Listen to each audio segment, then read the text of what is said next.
تبارك الذي نزل الفرقان على عبده ليكون للعالمين نذيرا.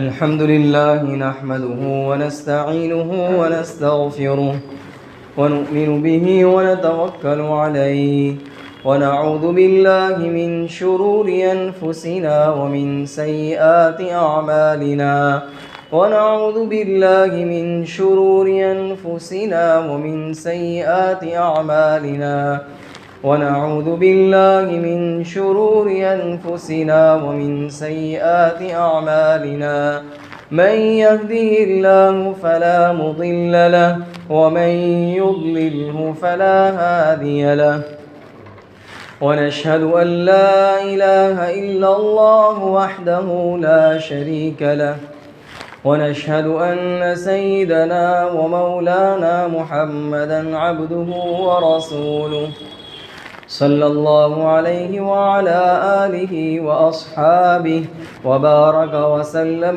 تسليما كثيرا كثيرا. أما بعد فأعوذ بالله من الشيطان الرجيم. بسم الله الرحمن الرحيم. إن أولى الناس بإبراهيم للذين اتبعوه وهذا النبي والذين آمنوا والله ولي المؤمنين.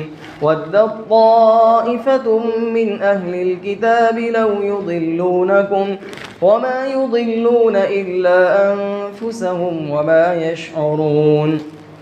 يا أهل الكتاب لم تكفرون بآيات الله وأنتم تشهدون.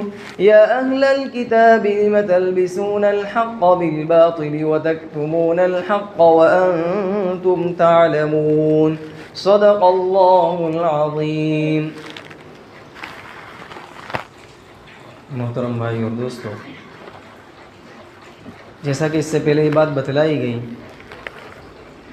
کہ ہر ایک گروہ حضرت ابراہیم کی نسبت اپنی طرف کرتا تھا، اور اس سلسلے میں جو واقعہ بھی چل رہا تھا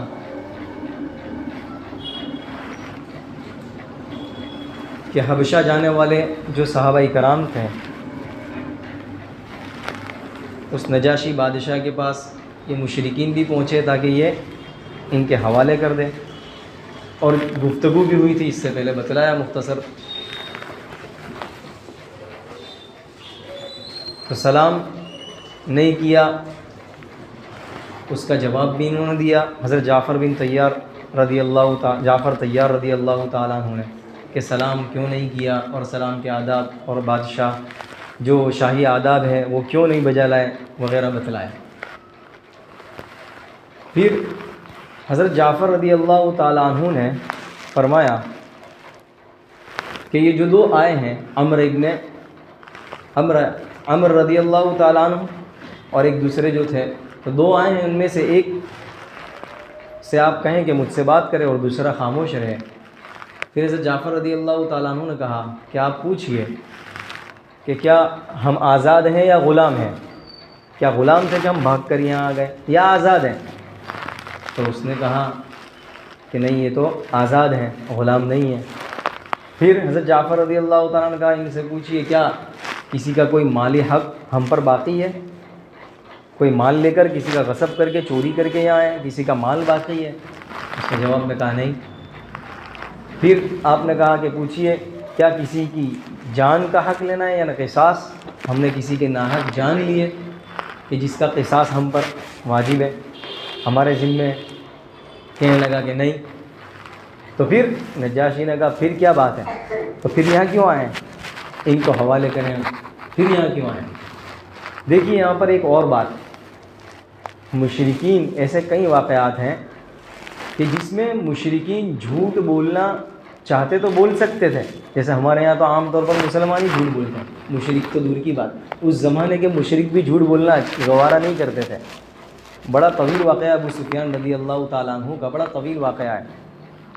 جس وقت آپ نے ایک بادشاہ تقریباً ہرقل یا اور کوئی بادشاہ تھا جس کے پاس آپ نے خط بھیجا اور اس نے یہ باور کروانے کے لیے کہ یہ جو جس کا خط آیا ہے اگر اس کے علاقے کا، اس کے ملک کا یا اس کے قبیلے کا کوئی آدمی ہو تو اس سے میں پوچھوں، تو اس میں حضرت ابو سفیان بھی تھے۔ جب بلوایا تو جب اس سے پوچھ تاچھ کی تو حضرت ابو سفیان نے صحیح جواب دیا، جھوٹ نہیں بولے، جو اس نے پوچھا سب صحیح جواب دیا۔ اب حضرت ابو سفیان آگے تھے اور ان کے جو ساتھی تھے وہ پیچھے بیٹھے ہوئے تھے۔ اب اگر ابو سفیان چاہتے تو وہ جھوٹ بول سکتے تھے۔ یہ اس وقت کی بات ہے جب ابو سفیان ایمان نہیں لائے تھے، جب مشرک تھے اس وقت کی بات ہے۔ تب بھی یعنی ایسی بات تھی کہ یہ اگر ظاہر ہے کہ جس مقصد کے لیے آیا اسی مقصد کے لیے پوچھا جا رہا ہے تو جھوٹ بولے گا آدمی کہ اس کے خلاف بات جا رہی ہے۔ پھر بھی انہوں نے سب صحیح جواب دیے، سچ جواب دیے۔ حالانکہ اگر وہ جھوٹ بولتے تو ان کے جو ساتھی تھے وہ ان کی پکڑ نہیں کرتے کہ جھوٹ بولا، ایسا کچھ نہیں کہہ سکتے۔ لیکن مشرکین بھی جھوٹ کو اچھا نہیں سمجھتے تھے۔ یہاں پر بھی دیکھیں، جس وقت حضرت عمر تھے، ابھی تو اسلام لائے نہیں تھے، مشرک تھے، اور آئے تھے کائے کے لیے؟ دشمن تھے، دشمن ان کے حوالے کرنے کے، کہ ان کے حوالے کر دے وہ نجاشی بادشاہ۔ یہاں پر بھی موقع تھا نا جھوٹ بولنے کا کہ ہاں ایسا ہی کچھ ہے، لیکن جھوٹ، اب اس سے اندازہ لگا رہے ہیں کہ مشرک کے دلوں میں اتنی قباحت تھی جھوٹ کی، جو آج اس کی قباحت ہمارے دلوں سے ہی نکل گئی ہے۔ مشرک نے کافر اور وغیرہ یہ تو دور کی بات، مسلمانوں کے دلوں سے ہی اس کی قباحت نکل چکی ہے کہ جھوٹ تو ایسے ہی بول دیتا ہے، بالکل بلا جھجک جھوٹ بول دیا جاتا ہے، مذاق میں حقیقت میں جھوٹ بول دیا جاتا ہے بلا جھجک۔ تو یہ چیز تھی غرض۔ تو بات چل رہی تھی تو اس نے کہا پھر کہا کے لیے آئے یہاں پر؟ تو کہنے لگا کہ چونکہ ہم جو ہے پرانے مذہب پر ہیں، ہم اپنے باپ دادا کے مذہب پر چل رہے ہیں، اور یہ ہیں کہ انہوں نے نیا مذہب اختیار کر لیا ہے۔ ایک آدمی ہے، اس کی مان رہے ہیں اور اس کی بات پر مان رہے ہیں اور اس کو رسول مان رہے ہیں، اسی پر ایمان لے آئے تو وغیرہ، تو اس نے جو کہنا تھا وہ کہہ دیا۔ تو ہم اپنے باپ دادا کے مذہب پر جمے ہوئے ہیں اور انہوں نے اپنے باپ دادا کا مذہب چھوڑ دیا، گویا یہ صحابی ہو گئے، چھوڑ دیا، انہوں نے دوسرا مذہب اختیار کر لیا۔ تو ہم آئے ہیں آپ کے پاس کہ یہ آپ انہیں حوالے کر دیں ہمارے۔ تو اب جب نجاشی نے یہ کلام سنا تو وہ نجاشی بادشاہ نے حضرت جعفر رضی اللہ تعالیٰ عنہ سے یا صحابہ سے کہا، تم سچ بتاؤ کہ تم پہلے کس مذہب پر تھے، دین پر تھے، اور اب تم نے جو دین اختیار کر رکھا ہے، مذہب اختیار کر رکھا ہے، وہ کیا ہے، تو مجھے بتاؤ سچ۔ تو پھر حضرت جعفر رضی اللہ تعالیٰ عنہ نے بڑی لمبی تقریر کی، زوردار تقریر کی کہ ہم پہلے کیسے تھے، برائیوں میں، خرابیوں میں، بڑی تقریر کی، اور اب ہم کیسے ہیں، اور ہمارے جو نبی ہیں، اللہ نے ہم پر نبی کو مبعوث کیا ہے اور اس نے ہمیں کن اخلاق سے آراستہ کیا اور دعوت دے رہا ہے وغیرہ، یہ سب تقریر انہوں نے بیان کی۔ اس سے بڑا متاثر ہوا وہ نجاشی بادشاہ، اور قرآن کریم کی آیتیں بھی پڑھ کر سنائیں، جس کی وجہ سے وہ نجاشی جو بادشاہ تھا بڑا متاثر ہوا۔ اب جب دیکھا حضرت عمر نے کہ یہ بڑا متاثر ہو رہا ہے بادشاہ، تو بجائے نفرت اور غصے کے تو اور یعنی متاثر ہو رہا ہے ان سے، تو اس پر غصہ دلانے کے لیے کہ یہ بادشاہ ان پر غصے ہو جائے، غصہ دلانے کے لیے عمر نے نجاشی سے یوں کہا، یہ لوگ تو حضرت عیسیٰ اور ان کی والدہ کو بھی برا بھلا کہتے ہیں، ان کے بارے میں بھی ان کی غلط سوچ ہے، چونکہ وہ نصرانی تھا، عیسیٰ کو ماننے والے اور مریم کو، تو ان کے بارے میں بھی غلط گمان ہے ان کا۔ اب ظاہر ہے ایسا کوئی کہے گا مذہب کے بارے میں ایسا خیال رکھنے والے تو غصے ہو جائے گا، تو بجائے غصے ہونے تو اس نے کہا کہ تمہارا اس سلسلے میں کیا خیال ہے، حضرت عیسیٰ کے بارے میں تم کیا کہتے ہو، حضرت مریم کے بارے میں تمہارا کیا خیال ہے؟ تو سورہ مریم کے اندر جو اللہ نے تذکرہ کیا حضرت عیسیٰ کا، مریم کا، وہی آیتیں پڑھ کر سنا دی۔ تو پھر کہنے لگا کہ ٹھیک ہے، اب تم ہماری امان میں ہو، اب تم حفاظت سے رہو، اب تمہیں کوئی چھیڑ نہیں سکتا، تمہارا کوئی ابراہیم، وہ جو میں بتلانا چاہتا تھا، ابراہیمی گروہ کا آج کوئی بگاڑ نہیں ہوگا، کوئی بگاڑ نہیں سکے گا۔ تو جب ہمارا نے یہ سنا کہ ابراہیمی گروہ، تو چونکہ وہ تو اپنا آپ کو ابراہیمی گروہ کہتے تھے، یہ ابراہیمی گروہ کون سا ہے؟ کہنے لگا، تو حضرت نجاشی نے کہا یہی ابراہیمی گروہ ہے، اور ان کا وہ آقا جس پر یہ لوگ ایمان لے آئے ہیں، یہ سب ابراہیمی گروہ ہے۔ تو غرض یہی بتلانا اصل کا مقصد تھا، ابراہیمی گروہ۔ اور پھر حضرت جعفر فرماتے کہ ادھر تو ہماری گفتگو ہوئی اور ادھر نبی علیہ الصلوۃ والسلام پر یہ آیت کریمہ نازل ہوئی، ان اول الناس بابراہیم للذین اتبعوه وهذا النبی والذین آمنوا، کہ لوگوں میں جو ابراہیم کے ساتھ زیادہ تعلق ہے، خصوصی تعلق تو ان لوگوں کو ہے جو جنہوں نے ابراہیم کی اتباع کی اور یہ نبی اور اس نبی پر ایمان لانے والے۔ گویا کہ مشرک بھی کہتے تھے کہ ابراہیم ہمارے یعنی گویا کہ وہ مشرک تھے. یہودی کہتے تھے کہ یہ یہودی تھے ابراہیم، اور نصارہ کہتے تھے کہ وہ نصارہ تھے. غرض یہ کہ ہر ایک اپنی طرف نسبت کرتا تھا. اللہ تعالیٰ نے منع کر دیا، جیسے کہ اوپر فرما دیا ما کان ابراہیم یہودیا ولا نصرانیا، نہ یہودی تھے نہ نصرانی تھے. اور آگے فرمایا وما کان من المشرکین، نہ مشرک تھے. تو مشرک کیسے ہو سکتے؟ جیسے کہ مشرک کہتے تھے کہ مشرک تھے، ہم تو ملت ابراہیمی پر وہ ہونے کا دعویٰ کرتے تھے، گویا کہ ابراہیم مشرک تھے، ہم بھی وہی کام کر رہے ہیں. حالانکہ مشرکوں نے تو حضرت ابراہیم علیہ السلام نے جو خانہ کعبہ تعمیر کیا تھا اس کی دیواروں پر 360 بت نصب کر دیے تھے.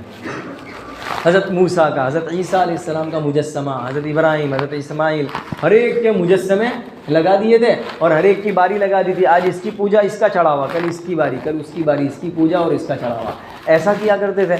اور اب دیکھیے یہ جو صدیوں تک، ویسے صدیوں تک عرب حضرت ابراہیم اور اسماعیل علیہ السلام کے دین پر جمے ہوئے تھے.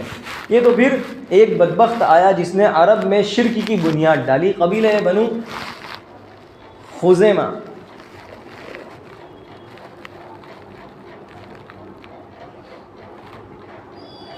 قبیلہ بنو خزاعہ کا عمرو ابن الحی یہ نام کا شخص تھا، اس نے شرک کی بنیاد ڈالی. یہ شخص نبی علیہ السلام کی ولادت سے تقریباً 250 سال پہلے یہ گزرا ہے. 250 سال پہلے اس نے شرک کی بنیاد رکھی تھی عرب میں. اور اس کی اخلاقی حالت کے بارے میں تو بخاری شریف میں بھی ہے کہ یہ اس کے ہاتھ میں لاٹھی ہوتی تھی اور آگے کنڈی جیسی ایسی بنی ہوئی تھی. اور یہ اس کی بے ایمانی کی طرف بتلانا اصل مقصود ہے کہ ایسا بے ایمان تھا. تو جب طواف کرتے تو جس کی چادر یا کمبل جس کا اچھا لگتا تو یہ کنڈی کے ذریعے ایسے کھینچتا تو اس کی چادر وغیرہ گر جاتی.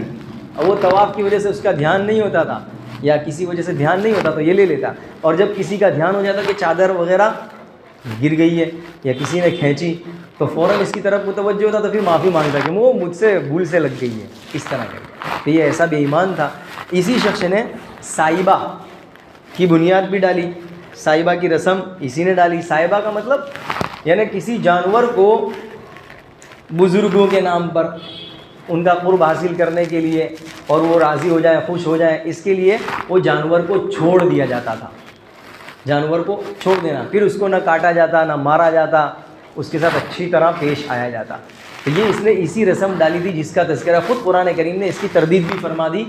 قرآن کریم میں ہے ما جعل اللہ من بحیرۃ ولا سائبۃ ولا وصیلۃ ولا حام. یہ جو رسمیں تھیں اس میں سے ایک سائبہ یہ رسم بھی تھی. جیسا کہ آج کل بھی یہ رسمیں رائج ہے. بہت سے مسلمان بھی ایسے ہیں کہ بزرگوں کو، اللہ والوں کو، اللہ کے ولی کو خوش کرنے کے لیے جانور جو ہے وہ چھوڑ دیتے ہیں ایسے ہی تاکہ بزرگ جو ہے وہ خوش ہو جائیں اور وہ راضی ہو جائیں. پھر اس کو نہ کاٹا جائے، ایسے ہی چھوڑ دیا جاتا بس یہ بزرگ کے نام، بزرگ کا قرب حاصل کرنے کے لیے یا نیک ولی کا قرب حاصل کر. آج بھی ایسا کیا جاتا ہے. تو اللہ تعالیٰ نے اس رسم کی تردید فرما دی. ایسے کوئی چیز نہیں ہے ما جعل اللہ من بحیرۃ ولا سائبہ. غرض یہ کہ یہ آدمی تھا جس نے شرک کی بنیاد ڈالی. تو اللہ تعالیٰ فرماتا ہے یہ ابراہیم کیسے مشرک ہو سکتے ہیں؟ وہ تو مشرک بھی نہیں تھے. اور ان سے تعلق کس کا ہے؟ ان لوگوں کا جو یہ نبی ہیں اور ان پر جو ایمان لانے والے ہیں اور حضرت ابراہیم پر ایمان لانے والے ہیں وہی ان سے قریب ہے اور انہی کا ان لوگوں سے ابراہیم سے تعلق ہے. واللہ ولی المؤمنین، اور اللہ تعالیٰ مومنوں کا کارساز ہے اور مومنوں کا اللہ تعالیٰ دوست ہے. اگلی آیت میں اللہ تعالیٰ فرمانا چاہتا ہے کہ یہ جو اہل کتاب ہیں یہ تو چاہتے ہیں مسلمانوں کو گمراہ کرنا. ان کی تو خواہش ہی ہے وَدَّتْ طَائِفَةٌ مِّنْ أَهْلِ الْكِتَابِ لَوْ يُضِلُّونَكُمْ. اہل کتاب میں کا ایک گروہ یہ تو چاہتا ہے کہ مسلمانوں کو گمراہ کر دے، بھٹکا دے، رائے راستے سے ہٹا دے. ظاہر ہے ان کی جو خواہش ہے، تمنا ہے، اس کو اللہ تعالیٰ نے مختلف آیتوں میں ذکر کیا ہے. ایک جگہ فرمایا وَدَّ كَثِيرٌ مِّنْ أَهْلِ الْكِتَابِ لَوْ يَرُدُّونَكُم مِّن بَعْدِ إِيمَانِكُمْ كُفَّارًا. ایک جگہ فرمایا کہ وَدُّوا لَوْ تَكْفُرُونَ كَمَا كَفَرُوا. یہ تو چاہتے ہیں کہ یہ مسلمان کافر ہو جائیں جس طرح یہ انہوں نے کفر اختیار کیا ہے. گویا کہ یہ تو چاہتے ہی ہیں کہ مسلمان کیا ہو جائیں؟ گمراہ ہو جائیں، مسلمان کافر ہو جائیں، مسلمان اسلام سے ہٹ جائیں. ان کی تو یہی خواہش ہے. ایک اور جگہ فرمایا وَلَن تَرْضَىٰ عَنْكَ الْيَهُودُ وَلَا النَّصَارَىٰ حتی تتبع ملتہم. اللہ تعالیٰ نے تو یوں فرما دیا کہ ہرگز ہرگز یہود اور نصارہ مسلمانوں سے خوش ہو ہی نہیں سکتے، ہو ہی نہیں سکتے. اچھا خوش کب ہوں گے؟ حتی تتبع ملتہم. صرف تم تعلق کرو کاروبار کا، اس سے خوش نہیں ہوں گے، یا اور ان کی جو رسومات ہیں ان کو ادا کر لو، اس سے بھی خوش نہیں ہونے والے. یعنی تم جو کرنا چاہو اس سے خوش ہونے والے نہیں ہیں. کب خوش ہوں گے؟ حتی تتبع ملتہم. جب تک تم ان کی ملت اختیار نہیں کر لو گے، ان کا مذہب اختیار کر نہیں لو گے، اس وقت تک یہ خوش نہیں ہوں گے. اب اس سے اندازہ لگا لیں، اب اندازہ لگا لیں آج ہم جو ہے غیر کو منانے کے لیے اتنا پیچھے لگے ہوئے ہیں کہ کسی نہ کسی طرح وہ خوش ہو جائے، مان جائے. کیسے مان جائے گا؟ اللہ نے تو گارنٹی دے دی وہ خوش ہی نہیں ہونے والا ہے. تو جب اللہ نے گارنٹی دے دی، جس رب نے پیدا کیا، جو رب دلوں کے حال کو جانتا ہے، اس نے قرآن کریم میں بیان کر دیا، تو پھر اس کے پیچھے یہ ایسے لگنا اور شریعت خلاف شرع کام کرنا اس کو خوش کرنے کے لیے کیسے خوش ہو سکتا ہے؟ جس رب نے گارنٹی دے دی کہ خوش نہیں ہو سکتے، راضی نہیں ہو سکتے، تو پھر ہم جتنا بھی کر لیں وہ راضی نہیں ہوگا. راضی اسی وقت ہوگا جب کہ انسان ان کی ملت اور مذہب کو اختیار کر لے. بس یوں کہہ دے کہ ہاں آج اس سے میں نصارہ یا یہودی تو وہ خوش، اس سے پہلے خوش نہیں ہوں گے. تو یہ چاہتے تھے، یہ تو چاہتے کہ مسلمان گمراہ ہو جائے. تو چونکہ صحابہ کرام ہم جیسے تو تھے نہیں، وہ تو بڑے مضبوط ایمان لانے والے تھے. ایسا نہیں کہ صبح میں کچھ کہا رات کو کچھ کہا، ایسے لوگ نہیں تھے. ہاں منافق قسم کے لوگ جنہوں نے اسلام اختیار کیا تھا، زبانی اور دل سے منافق تھے، مسلمان نہیں تھے، ان کی الگ بات ہے. لیکن صحابہ کرام تو مضبوط تھے، مضبوط ایمان لانے والے تھے. تو یہ طرح طرح کے پروپیگنڈے کرتے تھے اور طرح طرح کے ہیلے کرتے تھے. اور ہیلے اس لیے کرتے تھے کہ ان کے ہیلے میں آ کر مسلمان، جیسا کہ آگے ان کا طریقہ کار بھی بتایا ہے کہ وہ کیا طریقہ اختیار کرتے تھے کہ مسلمان جو ہے اسلام سے ہاتھ دھو بیٹھے، چھوڑ دیں اسلام اور ہمارے مذہب میں آ جائیں. وہ کیا طریقہ، اس کو بھی آگے بیان کیا ہے. تو یہ انہوں نے ایسے پریشان کرنا، تکلیف دینا وغیرہ جو ہیلا ہو سکتا تھا وہ انہوں نے اختیار کیا تاکہ یہ گمراہ ہو جائیں. آج بھی ایسا کیا جا رہا ہے. مال بند کر دو، کاروبار بند کر دو، جانی اعتبار سے پریشان کرو، کھانا پینا بند کر دو. کھانا پینا بند کیا جا رہا ہے نا غزہ وغیرہ کا، کیوں؟ اسی لیے تو کیا جا رہا ہے. تو جو ٹیکنیک، جو حربہ استعمال کیا جا سکتا ہے مسلمانوں کو اسلام سے ہٹانے کے لیے، جیسے کہ NRC CAA، اس کو اگر آگے جا کے دیکھا جائے اس کا نتیجہ کیا ہے؟ نتیجہ اسلام سے ہٹا کر کافر بنانا، یہ اس کا نتیجہ ہے. اس کی پروسیجر جب دیکھی جائے گی، CAA NRC یہ جتنا ہے اس کی پروسیجر کو جب دیکھا جائے تو اس کا مطلب یہی نکلتا ہے مسلمان کو اسلام سے ہٹا کر کافر بنا دینا، ہندو بنا دینا. یہی اس کا مطلب ہے اور کوئی دوسرا مطلب نہیں ہے. غرض یہ کہ یہ ہیلے تدبیر تو شروع سے چلے آ رہے ہیں. تو مسلمانوں کو ایمان سے ہٹانے کے لیے انہوں نے طرح طرح کی تدبیریں کی اور ہیلے کیے. چنانچہ ابن حجر اسقلانی رحمۃ اللہ علیہ نے اپنی کتاب الاصابہ فی تمییز الصحابہ اس میں صحابہ کرام کے احوال کو اور واقعات کو بیان کیا ہے. جس میں ایک جو واقعہ مختصر بتلاتا چلوں کہ جس میں انہوں نے بیان کیا کہ ایک 9 عمر بچی تھی جس کی شادی بھی نہیں ہوئی تھی، اور یہ اس کا جو گھرانہ تھا وہ تو کافر گھرانہ تھا، مشرک گھرانہ تھا. اس گھرانے ہی کے اندر پیدا ہوئی تھی، بچی تھی، اس کی شادی بھی نہیں ہوئی تھی. اللہ تعالیٰ نے اس کو اسلام کی توفیق عطا فرمائی، یہ مسلمان ہو گئی. اب ظاہر ہے وہ زمانہ، وہ دور ایسا تھا اگر ایک باپ مسلمان تو بھائی کافر یا بیٹا اس طرح کا تھا، اور جو مسلمان بنتا اس پر پورا خاندان ٹوٹ پڑتا، مارنا پیٹنا تکلیف پہنچانا یہ ہوتا ہی تھا. تو غرض یہ اس زمانے کا ایمان تھا، وہ ان کا بھی ایمان تھا. مار کھا کھا کر بھی ان کے دلوں میں ایمان ایسا بیٹھا ہوا تھا کہ وہ سب کچھ کر جانے کے لیے تیار، ایمان کو چھوڑنے کے لیے تیار نہیں تھے. یہ ان کا ایمان تھا. تو اب ظاہر ہے یہ بچی ہے، اس کا بھی آپ اندازہ لگا لیں کہ اس کا ایمان اس کے دل میں کیسا مضبوط تھا. اس کو بھی مارا پیٹا، بھائی نے بہن نے سب نے مارا پیٹا، لیکن اس کے باوجود یہ مار پیٹ اس ایمان کو ختم نہیں کر سکا. اس کے ایمان نہیں ختم ہوا اور لیکن یہ اپنے ایمان پر جمی ہوئی تھی. اب ایک جگہ ایک مرتبہ ایک سفر میں جانا تھا جس میں خاندان والے سفر میں جانے والے تھے، دور کا سفر تھا، تو انہوں نے اس کو بھی لے لیا. اب ظاہر ہے سفر کے اندر پیاس لگتی ہے، کتنی پیاس لگتی ہے. تو اس نے جب پانی مانگا سفر میں تو پانی دینے سے انکار کر دیا کہ پانی نہ دیا جائے، نہیں دیں گے تو پیاس سے ہی یہ نڈھال ہو جائے گی. سب نے طے کر لیا کہ اس کو پانی نہیں دینا ہے، پیاس سے نڈھال ہو کر ایمان چھوڑ دے گی، اسلام سے پھر جائے گی. تو لیکن پھر بھی اسلام سے نہیں پھری، اور اب جب پانی نہیں دیا تو اس کی حالت دیگرگوں ہو گئی اور یہ بے ہوشی کے قریب ہونے لگی، تو بے ہوش ہو کر گر گئی، تو شہد دیا، چونکہ شہد گرم ہوتا ہے، اور یہ سوچ کر کہ پانی اور مانگے گی، مزید پانی مانگے گی، اور جب پانی مانگیں گے پانی نہیں دیں گے تو پھر پریشان ہو کر پھر اسلام سے ہاتھ دھو دے گی، پھر اسلام چھوڑ دے گی، جب اتنا دکھ کریں گے پریشان کریں گے تو اسلام چھوڑ دے گی، ایمان کو چھوڑ دے گی، ترک کر دے گی۔ لیکن اس کے باوجود وہ انتظار میں تھے کہ ابھی مرے، لیکن کچھ نہیں ہوا اور اس نے ایمان نہیں چھوڑا، ادھر سے پانی نہیں دیا۔ اب دیکھیے اتنی سب قربانی دینے کے بعد اللہ کی مدد آتی ہے، پہلے دن سے کہ میں تیار ہوں عمل کرنے کے لیے، اور یہ سوچ کے پہلے دن آ جانی چاہیے اللہ کی مدد، ایسا نہیں ہوتا، ایسا ہرگز نہیں ہوتا۔ آج کل کہے کہ بھائی میرے پاس رزق کی تنگی ہے اور بڑا پریشان ہوں، تو کہیں گے ٹھیک ہے نماز کی پابندی کر لیں۔ اب یہ کہے گا 5 ٹائم کی نماز 4-5 دن سے پڑھتا ہوں، کچھ ہوتا ہی نہیں، نہ جبرائیل آتا ہے ملنے کے لیے، نہ کوئی خواب آتا ہے کہ بھائی جا تیرے ٹینشن دور ہو گئے، کوئی خواب بھی نہیں آتا۔ بس یہی ہمارا حال ہو رہا ہے، یعنی ہم یوں چاہتے ہیں کہ اگر کوئی بزرگ، کون بزرگ؟ وہ بزرگ جو یوں چمتکار دکھلا دے ہوئے، آج رات کو ایسا تھا، رات کو دن میں ایسا، رات کو تیرا محل، وہ بزرگ، یہ ہمارا ایک ٹارگیٹ اور اسٹیٹس ہی ہمارا یہ ہوا ہے۔ اس کو ہم نے اسلام سمجھ لیا اور ایمان سمجھ لیا۔ یہ کوئی اسلام ایمان نہیں ہے، یہ کوئی نانی دادی کا کھیل نہیں ہے کہ آج یہ ہوا نہ کل یہ ہو گیا۔ تو اللہ تعالیٰ، آپ جتنے بھی واقعات صحابہ کرام کے دیکھ لیں، قربانی کے بغیر تو وہ پھلے پھولے نہیں ہیں، قربانی تو ہر ایک نے دی ہے۔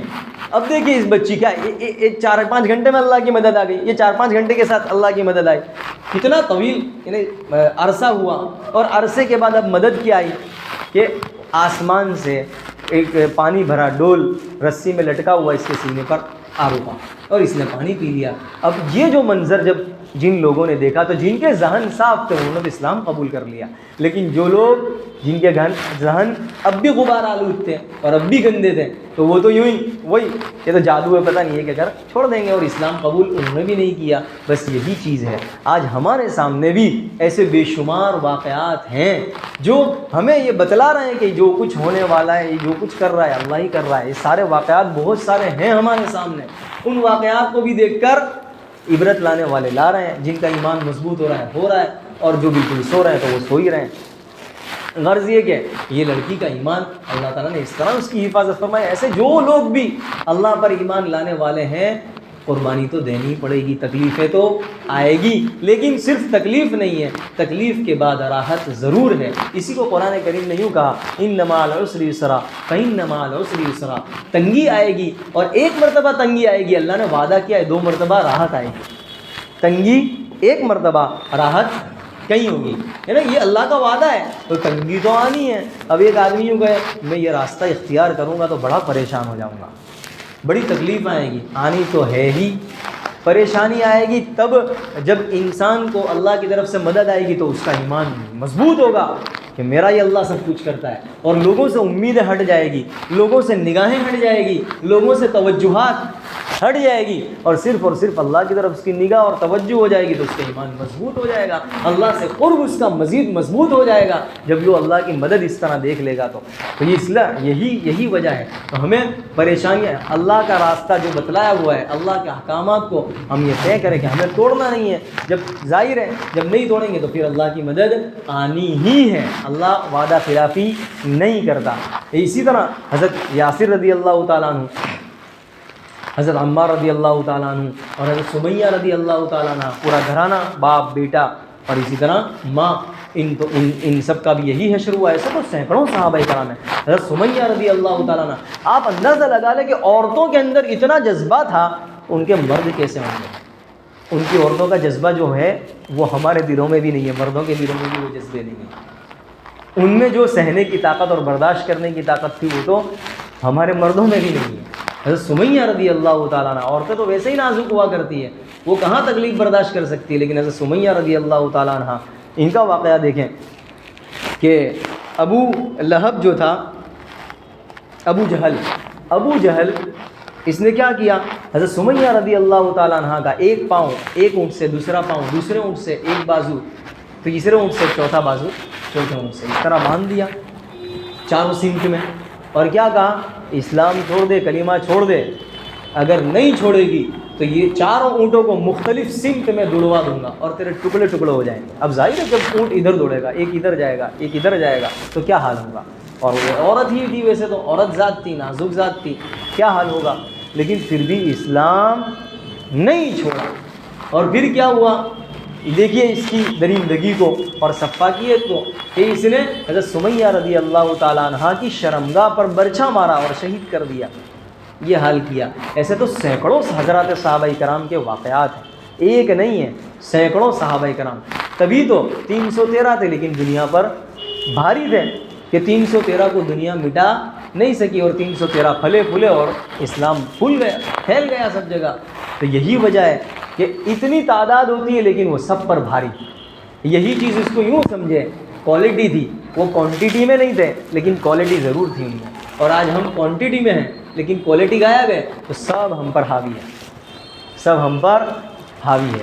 تو اللہ تعالیٰ کے یہاں کوالٹی دیکھی جاتی ہے، کوانٹیٹی نہیں دیکھی جاتی۔ غرض یہ کہ تو حضرات صحابہ کرام کو گمراہ کرنے کے لیے انہوں نے بہت سی کوششیں کی، تدبیریں کی۔ لو یضلونکم، خود اللہ تعالیٰ گواہی دے رہا ہے، لیکن کیا ہوا؟ وما یضلون الا انفسہم، کرنے گئے دوسروں کو گمراہ لیکن خود ہی گمراہی میں، اللہ تعالیٰ فرما رہا ہے خود ہی ان کی گمراہی میں اضافہ ہو رہا ہے۔ اس کا اثر دوسروں پر تو کیا پڑتا، خود اپنے ہی پر اثر پڑا اور انہی کی گمراہی میں اضافہ ہوا۔ وما یضلون الا انفسہم، اور دوسری بات کیا؟ وما یشعرون، شعور بھی نہیں، پتہ بھی نہیں ہے انہیں کہ ہم جو گمراہ کر رہے ہیں تو اس کا اثر ہم پر آ رہا ہے، اور انہیں تو کچھ اثر نہیں ہو رہا ہے۔ وما یشعرون یا اہل الکتاب لم تکفرون بآیات اللہ، اہل کتاب تم اللہ تعالیٰ کی آیاتوں کا کیوں انکار کرتے ہو؟ وانتم تشہدون، اور تم حالانکہ تم گواہی بھی دیتے ہو۔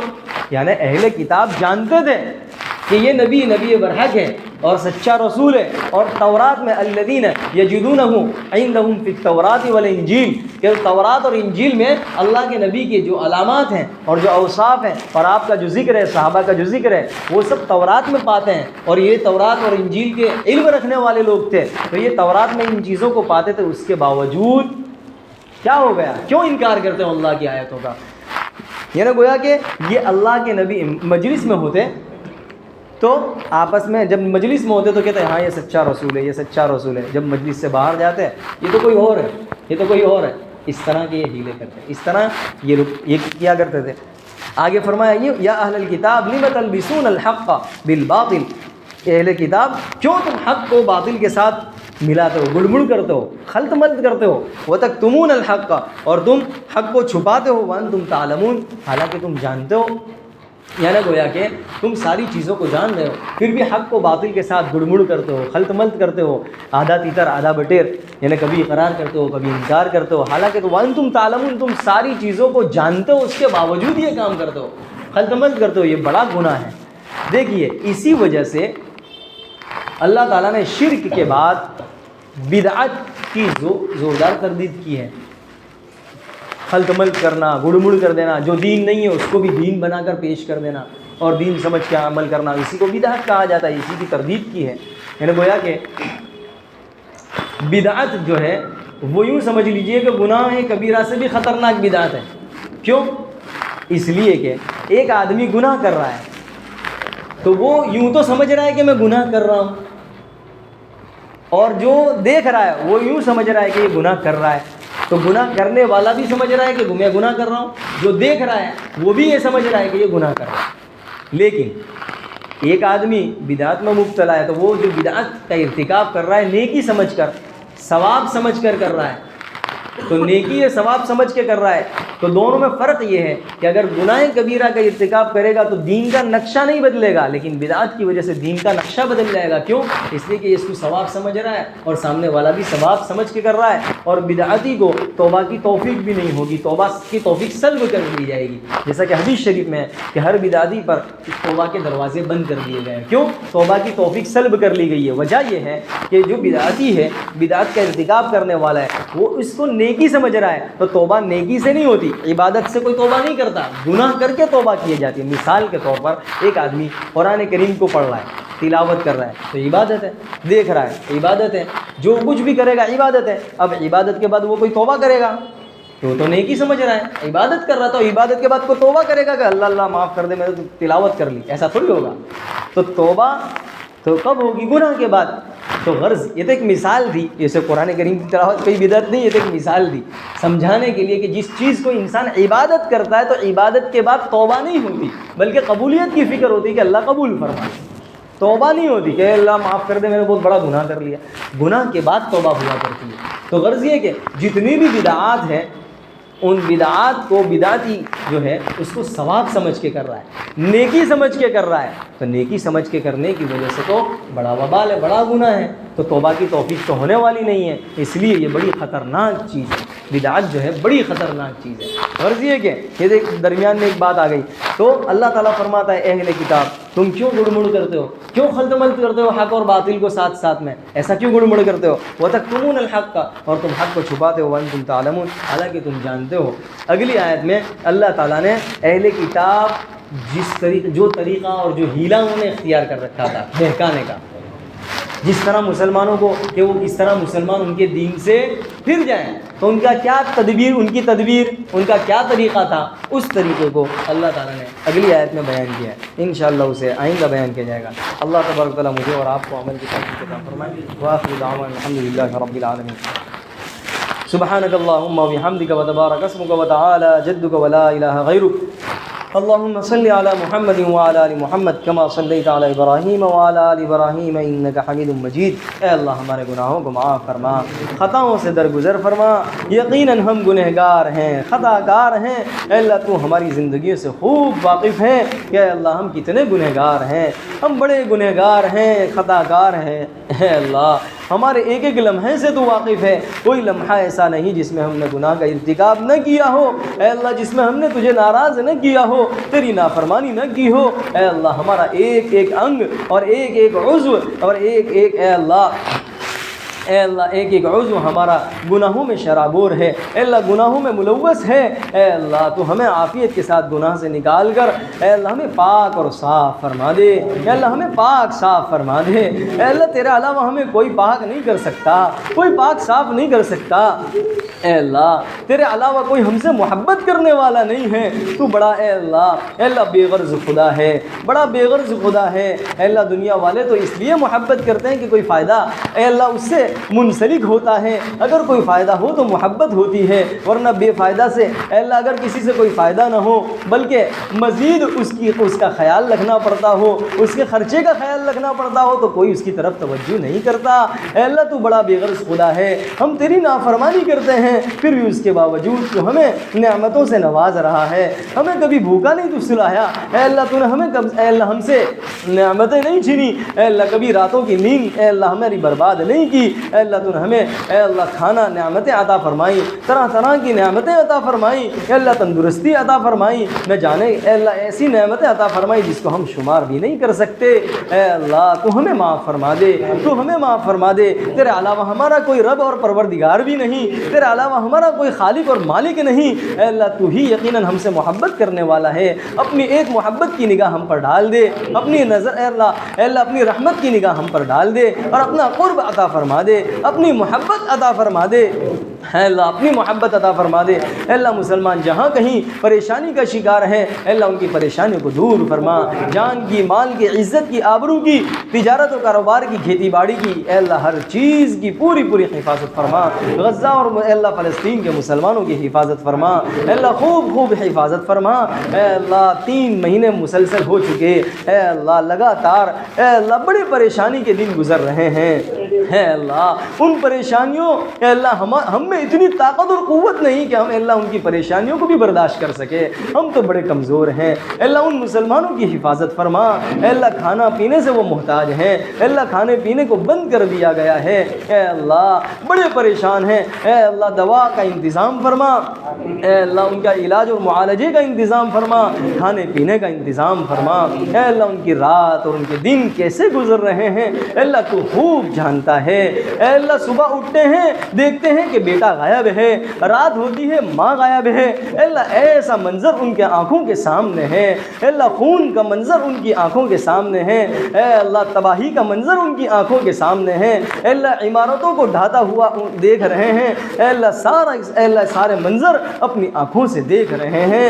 اے اللہ یہ نہتے مسلمان تجھ پر ایمان لانے والے ہیں، اے اللہ تیرا نام لینے والے یہ لوگ ہیں، اے اللہ جن سے تو محبت کرتا ہے، اے اللہ ان کی خوب حفاظت فرما، ان کی جان کی حفاظت فرما، ان کی مال کی حفاظت فرما، اے اللہ ان کی ہر چیز کی حفاظت فرما، ان کی اے اللہ بلڈنگوں کی حفاظت فرما، اے اللہ اثر نو تعمیر ہو جائے ایسے فیصلے فرما، اے اللہ سارے مراحل کو ان کے لیے آسان فرما دے، اے اللہ مراحل کو آسان فرما دے، اے اللہ ان مجاہدین کی پوری حفاظت فرما، ان کی مدد اور نصرت فرما، اے اللہ ان تمام کی آگے سے پیچھے سے دائیں سے بائیں سے ہر جگہ سے ان کی ہر سمت سے ان کی پوری حفاظت فرما۔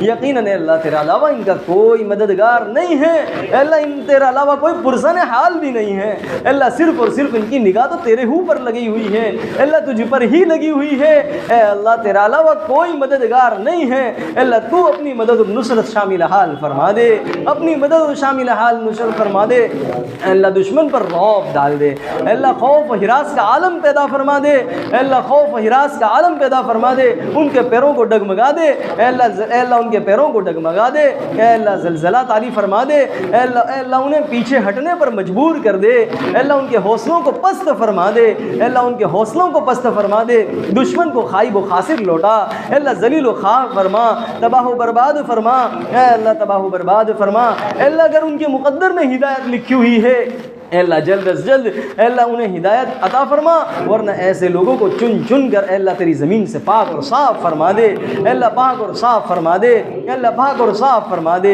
اے اللہ ان مجاہدین کی پوری مدد اور نصرت فرما، اے اللہ جن چیزوں کی ان مسلمانوں کو ضرورت ہے اپنے خزانے غیب سے اے اللہ ان کی کفالت فرما، ان کی ضرورتوں کو اپنے خزانے غیب سے پورا فرما، اے اللہ جو کچھ مانگا عطا فرما، جو مانگنے سے رہ گیا اپنے شان عطا فرما۔